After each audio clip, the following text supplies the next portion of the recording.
Bonjour, c'est Gilles du site boursicoté.com. Voici l'analyse des principaux indices mondiaux. Nous sommes aujourd'hui vendredi, donc c'est le jour de l'analyse de ces indices. Nous sommes donc le vendredi 11 janvier 2013 et donc à titre de comparaison, je vous propose de bien mémoriser la configuration du CAC 40 avec donc cette phase de hausse et ce gap qui a gratifié le début de l'année 2013 puisque nous assistons en ce début d'année à une certaine recorrélation de la progression entre les indices que nous allons vous présenter. Et nous commençons cette analyse par le DAX, donc l'indice allemand qui, suite à sa forte phase haussière en fin d'année 2012, nous a gratifié lui aussi d'un gap d'entrée donc sur l'année 2013, gap qui n'a toujours pas été comblé, puisque même si on considère ici le non-comblement entre ces deux séances consécutives, l'ancien point haut qui correspondait à 7682,9 sur la séance du 19 novembre n'a lui-même pas été rejoint, puisque le plus bas se situe à 7683,48, donc à quelques dixièmes de points près. Cet espace lui non plus n'est pas comblé. Quoi qu'il en soit, il est facile de constater que cette zone de plus haut correspond maintenant à une zone de support, ce qui irait dans le sens d'une continuité de cette tendance haussière, et cette zone, malgré la baisse que les indices connaissent en ce début de séance de vendredi, le futur DAX cote au moment où je vous parle 7707, donc nous sommes encore au-dessus de cette zone de support, alors que le support du CAC lui est enfoncé, donc peut-être une petite faiblesse de l'indice parisien par rapport à l'indice de Francfort. Donc on est toujours sur une dynamique haussière sur l'indice allemand. Au niveau des indicateurs techniques, nous avons quand même une phase de surachat qui a été suivie ici d'une sortie. On serait plutôt sur une phase de consolidation du point de vue des indicateurs. Cette consolidation ne se ressent absolument pas sur les cours, puisque nous avons ici une phase d'évolution en range. Donc nous considérerons cette phase comme une phase de consolidation à l'horizontale, qui pourrait donc voir une poursuite du mouvement haussier qui reste donc la tendance de fond. Donc le DAX reste ici en tendance de fond haussière. Attention toutefois à ne pas trop attaquer ici ce support oblique qui correspond à la dynamique actuelle du marché, dans lequel on peut bien voir ici la phase d'accélération suite au contact donc qui a eu lieu en début d'année, phase de consolidation. Donc si le mouvement devait perdurer, eh bien nous devrions assister à une reprise de la dynamique très prochainement. Donc le DAX reste en tendance court et moyen terme haussière, phase de consolidation horizontale. Sur le FTSE, la configuration ressemble un peu plus à celle du CAC 40. Le fait de ne pas avoir de gap correspond plus à un effet de différence de cotation. Nous avons donc cette forte hausse qui a eu lieu en début d'année, et par contre à la différence donc du CAC et du DAX, eh bien nous avons une continuité ici dans la phase de hausse qui est en train de se faire, et donc cette zone de résistance ici des 6105 points qui a été atteinte donc hier et avant-hier. Alors cette zone est assez importante puisqu'elle correspond ici à la zone de point haut qui avait eu lieu en 2011. Vous voyez, avec ce double contact ici. Cette zone est très importante puisqu'elle confirme ici la cassure de cette résistance moyen-long terme. Je vous en avais parlé, cette résistance rouge qui avait été longue à casser puisque les contacts étaient nombreux. Cette cassure ici qui avait été suivi, donc on voit bien ici la cassure donc de cette résistance rouge, suivi ici d'un retour sur cette résistance comme un support, ce qui a donné un premier point de confirmation donc de cette cassure, puisque l'ancienne résistance était devenue support, donc ce qui va dans le sens d'un mouvement pérenne. Et bien la dynamique a été retrouvée et nous sommes donc allés jusqu'à cet objectif de résistance majeure qui correspondait donc au premier objectif suite à la cassure de cette résistance baissière moyen-long terme. Donc maintenant, pour repasser en tendance moyen-long terme haussière, il faut absolument casser en force cette zone des 6105 points, puisque nous avons vu qu'elle correspondait à une zone de point haut moyen-long terme, ce qui remettrait l'indice dans le sens de la marche, puisque il a sous-performé le reste des indices européens en fin d'année 2012, et là il reprend sur une dynamique bien plus forte par rapport au CAC et au DAX, donc en ce début d'année 2013. Donc cette surperformance devrait se traduire par une cassure de cette résistance horizontale. Attention toutefois à la configuration technique qui est assez surachetée donc sur l'indice anglais. Nous avons pour l'instant un petit début de divergence sur le MACD si on considère que nous sommes sur une zone de point haut. Vous voyez le MACD qui commence à devenir hésitant et donc qui pourrait lancer un signal de retournement avec un stochastique suracheté. Le RSI lui est à la limite, on flirte avec sa limite ici, la limite de surachat. Donc cette configuration ici qui en cas de retournement pourrait nous donner le signal d'une phase de consolidation, donc ce qui serait logique sous cette résistance majeure.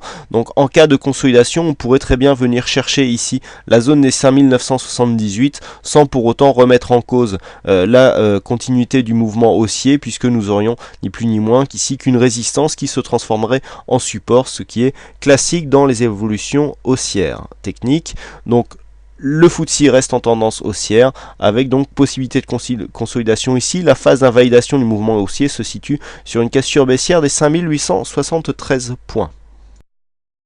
Nous poursuivons avec les indices américains et donc nous débutons avec le S&P 500. Donc le S&P 500 qui poursuit lui dans sa dynamique. On a eu une forte hausse aussi en ce début d'année 2013. Forte hausse qui s'est traduite donc par l'inscription d'un nouveau plus haut donc sur la tendance court moyen terme ici, mais qui n'a pas été direct par rapport au plus haut qui avait été inscrit lors de l'année 2012. Du point de vue de la dynamique, nous sommes revenus dans le trend d'ici qui avait cours en décembre 2013, puisque les points hauts ici sont venus se rapprocher de l'ancienne résistance haussière qui finissait ce trend par le haut. Nous sommes pour l'instant dans une dynamique qui nous porte sur des récentes zones de points hauts. Nous avions cette zone de points hauts ici à 1474, une résistance ici qui est quasiment, on est quasiment dans l'épaisseur du trait sur cette zone de points hauts. Le S&P 500 qui est en train de connaître une petite phase de consolidation intraday au moment où je vous parle, puisque nous cotons 1464.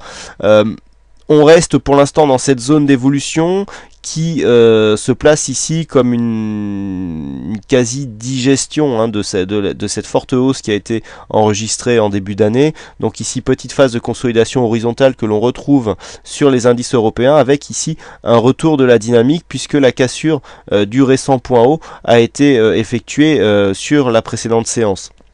Donc nous sommes sur une perspective d'évolution, donc une continuité d'évolution haussière, continuité qui sera confirmée en cas de cassure des 1474,5.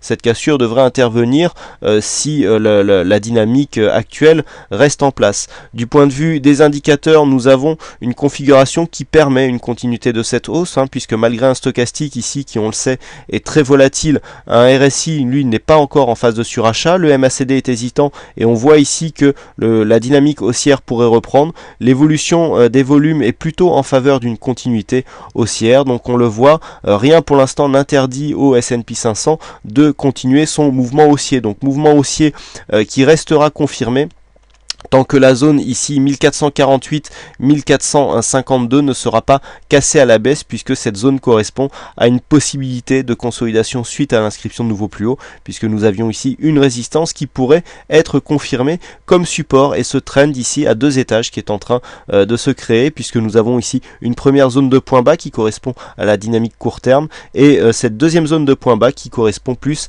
à une dynamique court moyen terme. Donc tant que les cours restent à l'intérieur de ce trend, eh bien l'indice sera considéré comme en tendance haussière. Nous continuons avec le Nasdaq. Donc le Nasdaq qui a connu une fin d'année en est sous-performance par rapport aux autres indices, qu'ils soient européens ou même par rapport au S&P 500. Le Nasdaq qui a rattrapé une grosse partie de ce retard sur l'évolution qui a eu lieu entre le 31 décembre et le 2 janvier 2013, puisqu'il y a eu une forte progression ici qui a cassé les points hauts du mois de décembre 2012, qui n'avait pas eu lieu sur le S&P 500. Donc nous sommes un peu comme sur le CAC dans une évolution suite à l'inscription d'un fort gap sur une phase donc en range, sur une évolution horizontale.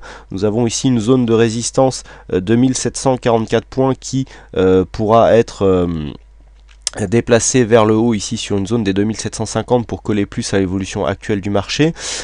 Cette zone ici correspond à une phase de consolidation horizontale.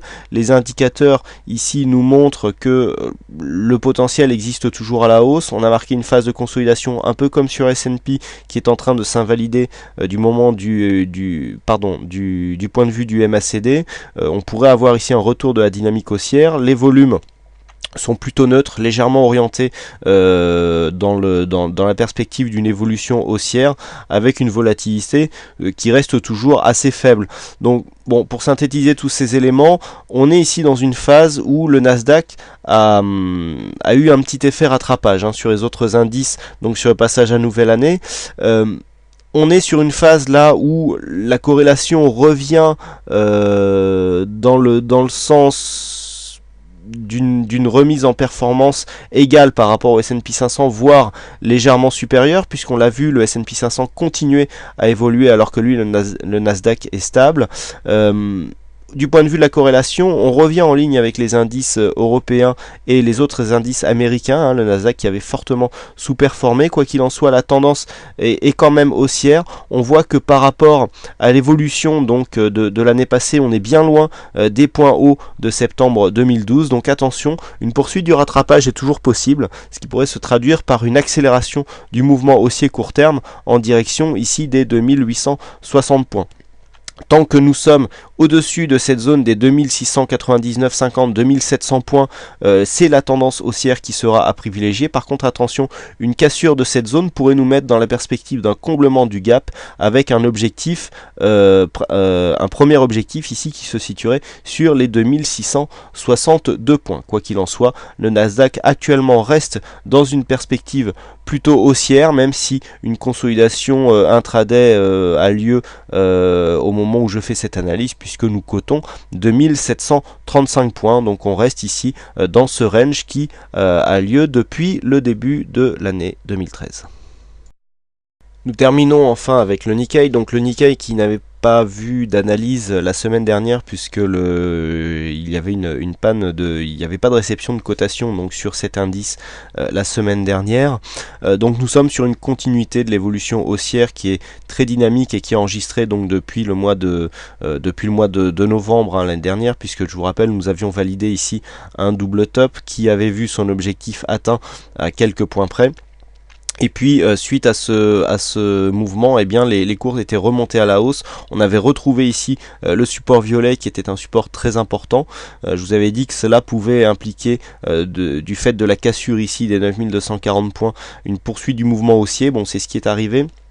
On a un petit peu comme ce que nous avons sur le FTSE, à savoir le passage ici d'une résistance baissière moyen terme qui a été confirmée puisque la cassure du récent point haut a été validée, et nous attaquons maintenant à la cassure ici des 10 858 points. Nous sommes même sur un plus haut à 10 891 qui correspond à une confirmation donc de l'orientation haussière moyen long terme qui est en train de prendre cet indice. Donc la dynamique ici est vraiment très forte. Du point de vue de la configuration technique, nous sommes surachetés à tous les étages puisque le RSI stochastique sont en zone de surachat, et nous avons un signal de consolidation qui est en train de se faire jour sur le MACD. Donc on peut attendre ici une consolidation sur cet indice. La première zone de consolidation, le premier objectif dans le cas d'une consolidation se situerait aux alentours des 10 190 points, mais on voit que vu la hausse ici de vu l'amplitude de cette hausse, eh bien nous avons un potentiel assez important. Alors nous ne savons pas si ce point haut est déjà significatif, mais dans le cas où cela s'avérait, eh bien nous avons comme je vous l'indiquais, donc un signal de consolidation qui se ferait sur 10 242, puisque nous aurions un franchissement du retracement 23,6% en retracement de Fibonacci, et dans ce cas, eh bien nous pourrions avoir un objectif qui se situerait sur cette zone des 932, première zone de retracement significatif à 38,2%, avec une zone 50-61,8 ici qui nous ferait redescendre un peu plus bas. Donc pour l'instant toujours une dynamique très forte sur le Nikkei. Le Nikkei qui est porté par une forte dynamique. À noter que l'on a bien comblé ce gap ici, un gap qui avait été très puissant donc sur la séance du 4 janvier. Nous étions revenus ici combler ce gap et là nous sommes en phase de confirmation du mouvement haussier. Donc pour l'instant aucun signal ici de chute de la dynamique, puisque même si nous traçons ici un support, nous pouvons remarquer que la dynamique est tenue et relativement forte. Voilà ce que l'on peut dire sur cette analyse technique des principaux indices mondiaux. Il ne me reste plus qu'à vous souhaiter à toutes et à tous une bonne séance, bonne chance dans vos trades futurs et on se retrouve dès ce soir pour les analyses techniques Forex, matières premières et surtout du CAC 40 en vidéo. Bonne séance à tous et à ce soir.